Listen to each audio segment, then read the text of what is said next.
Hi, my name's Lori Grow. I'm a co-owner of Shoreside Therapies, and with us today is Allie Ho. And welcome, Allie. Thank you so much for having me. And this is Yeah, a fun platform. I Tech- know. Your last one got a lot of views, and I had a lot of people actually messaging me saying that it was really helpful. It made a lot of sense because it was, a lot of people burnt out during that time. Yeah. Still am seeing that quite a bit. Yeah. Yeah. So today I wanted to talk specifically about the time of year we're in. Mm, Hmm. Some people are still experiencing burnout. Hopefully not. Hopefully people have had a restful and great summer. But now we're talking back to school anxiety. Yes. Yes. So let's talk about back to school anxiety. So one of the first questions I have for you are what are some of the common concerns about returning to the school year? Yeah. So thanks, Lori, so much again, just for having me. But Yeah. really relevant. So, I mean, if you turn on the news right now, there's so many large world issues going on and stressors. I Yeah. think the hottest topic of the summer leading into the school year is how is this Delta variant going to affect kids and families Yeah. back to school? And so, Yes. naturally, every district still is functioning the best they can with their guidelines that the CDC has set. But I think what we're seeing different from last school year is actually a lot more school districts are back in person full time and don't Hmm. have mask mandates. And so that's making families and kids a little bit nervous because Right. the news and media is saying one thing, like, oh, the numbers are getting high with COVID cases again. But then they're having to just be really trusting and go back to this lifestyle of everyday school in the building. And they haven't been there. Some kids haven't been back in Right. school for over a year. So Right. Right. Right. That's a long time to be away from that routine. I think it can go from young to, college students struggling with that. And it's so different for different schools. Some are in person, some are a mixture. Yes, but the the anxiety about, okay, what is this year going to look like um, with this new variant and just the in general, we are in person potential. yeah, Yeah. absolutely. Yeah. I know even everywhere from teachers and administrators, students and families, I think, yes, it's hopeful that more districts are back live and in person. But, for example, I have a client who hasn't been in a building for over a year. And so I'm trying to help Yeah. her walk through what is that going to look like and feel like, and what's Right. the safety plan if you start to feel uncomfortable. Yeah, and that brings me to our next question. So, what could parents do to help prepare their children for school for this year?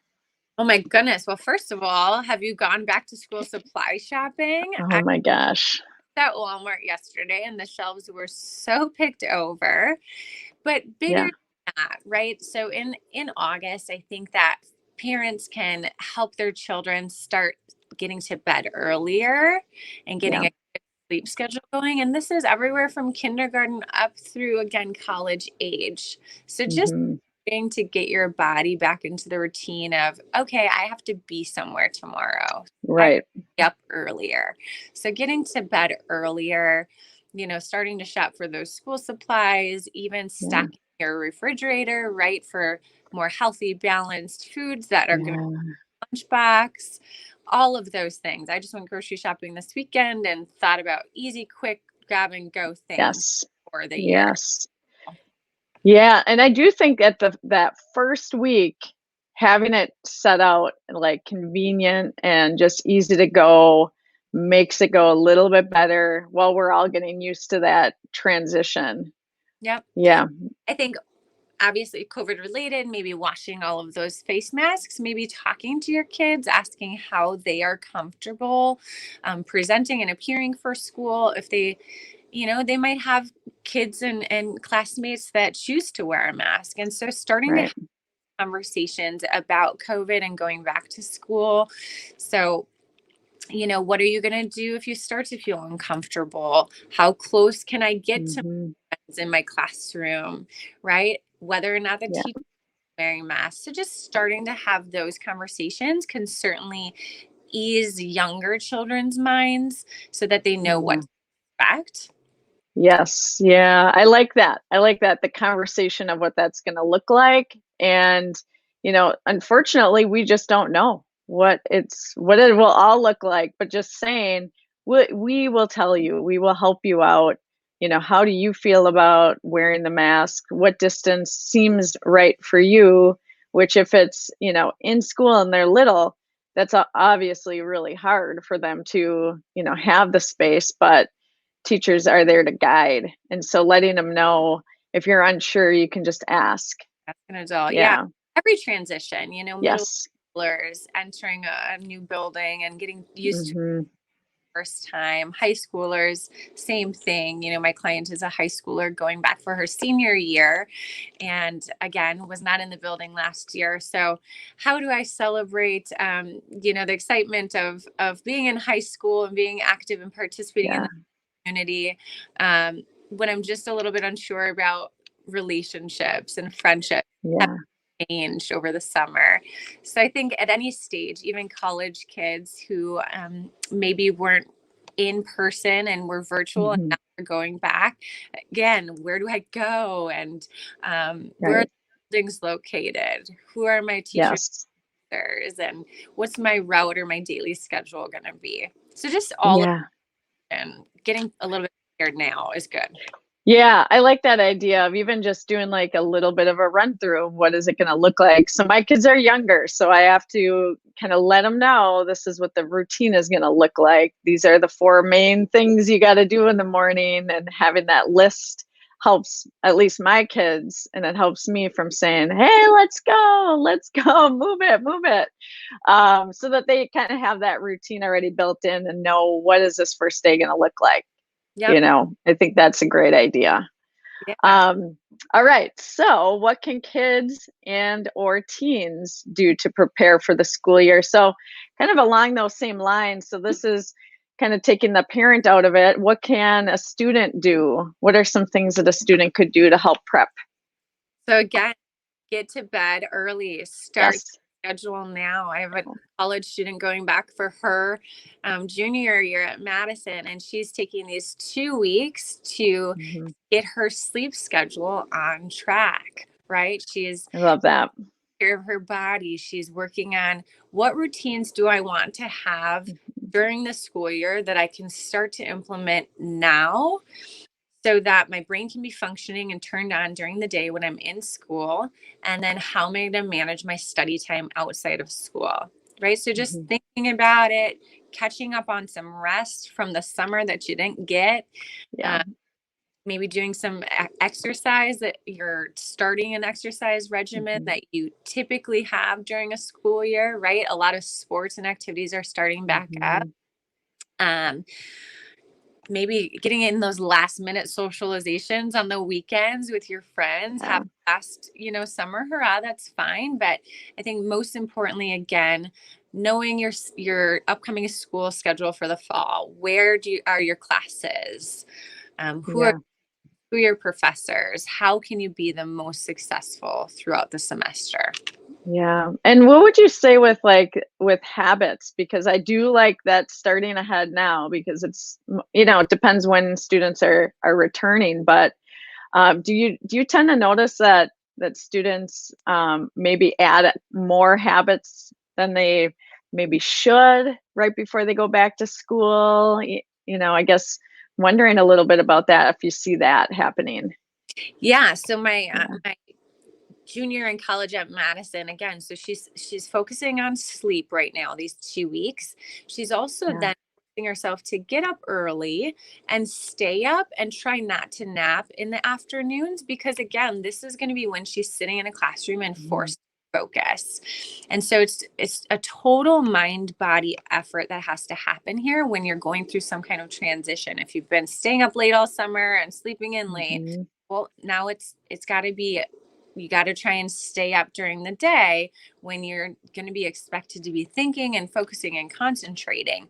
Maybe for teenagers and college students and even adults that are maybe going back to the office, maybe decreasing that alcohol intake or other substances, right? Things that maybe you were doing really late at night, maybe even drinking caffeine or binging on salty and sweet snacks. Maybe that now decreases because you know that it's going to have a lingering effect into the morning, and you need to be functional and thinking clearly in the morning time. Right, right. I like that. I like that prep and paying attention to maybe some of the habits that get, turned off in the summer, right? So turning them back on, and even just being aware of this transition for the next couple of weeks. It's not going to be all roses. There's going to be hiccups along the way, and being gentle with yourself too, I think makes a huge difference.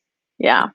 One super important step to managing anxiety or depression is being aware and acknowledging it. So name it. So parents, you're listening to how your kids are feeling. Kids and teens, you need to start recognizing, I'm really not looking forward to school. Or maybe you are and you're really excited. That's great. But if anyone's struggling, just naming it, talking to somebody, saying, I'm feeling uneasy about this or that, whatever the topic is. Yeah, I love the naming it. Studies show that that makes a huge difference in decreasing the intensity of an emotion too. So if you can do that, that's one small thing that Yep. will decrease how intense you're feeling with the anxiety or stress. So I think that's great. So Allie, what are some of the signs that a kid or a teen might have? What are they showing, I guess, that they might be struggling with the adjustment of the school year?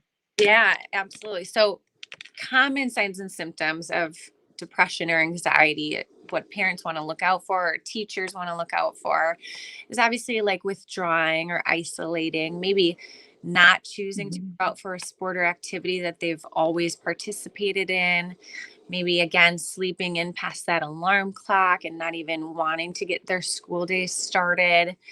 Any change in friendships or who your kid or your teen spends time with would be alarming.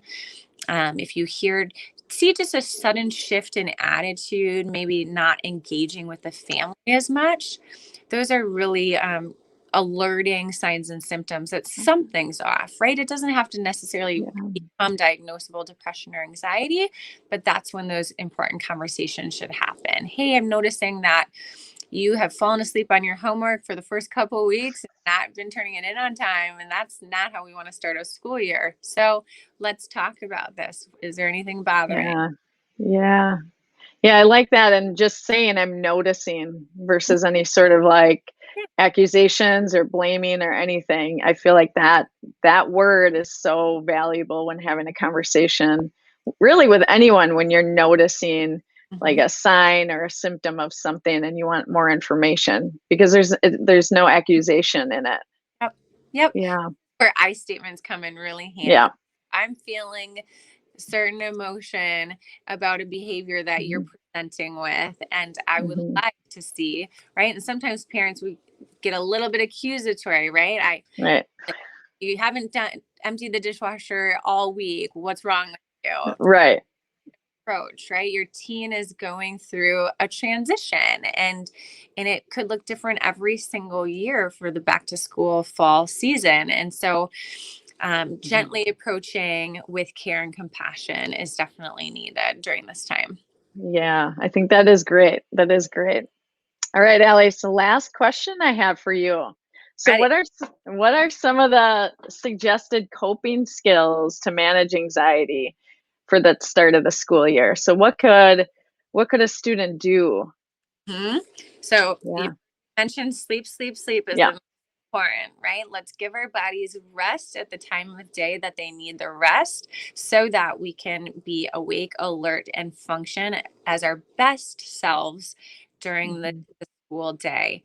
Some of us have, maybe even grad students have night classes. So then you're dealing with kind of a mixed schedule here, or parents might have work and then have to run their kids to activities. So you're really an important factor too for getting balance sleep 7 to 9 hours, eating healthy foods, right? Watching your caffeine intake, increasing water intake, keep your bodies moving. There are so many activities that we can do as the weather shifts and changes. We can still be outside walking and taking bike rides and walking our dogs and all the sports.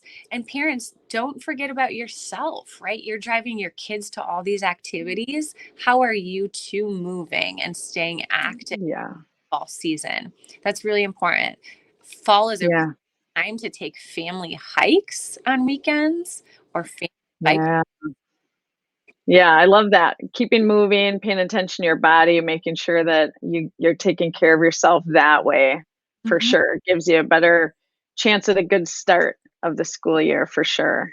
Yep. Yeah. Teens, you're in middle, high, college students, be gentle, ease into these social gatherings. If you're not in a school sponsored activity, don't feel like you have to overcompensate because you didn't see your friends maybe all summer long. It's okay to start Mhm. conversations slow. Again, you're navigating how close do I get to people? Am I allowed to go to large social gatherings? Be gentle and don't expect yourself to become the most popular kid in school just by Right. everyone and anyone, right? Be honest with how you Right. on the inside and go to what you're comfortable going to and take it slow. Don't have to go to a party Mhm. every weekend in college. I know. I love that idea of paying attention to yourself and what you want because I think there are just so many different expectations of what you should be and who you should be in each role, especially for college students. I think that part is really hard. Like, this is what everybody says I should be doing right now, but really, I kind of need some rest, right? I might not want to go and be talking to a million people. Absolutely. Yeah. Yeah. Again, and no matter what school community you're in, there are plenty of activities if you're a college student that don't involve, going out to large parties. There are activities available on campus, or Mhm. some of you have jobs that you're also balancing with your classwork. Just being easing into the school year and finding the routine that works for you. Yeah, I love that. Well, thank you, Allie, so much for Thank coming and talking with me. Absolutely. Thanks, Lori. This was All great. right. Yeah, and we'll see you soon. All right. If you want to schedule with Allie, you can go to our website at shoresidetherapies.com, and all of our information is on there, as well as other videos and different articles. So thanks again, and we'll talk to you soon. Have a great day. Bye.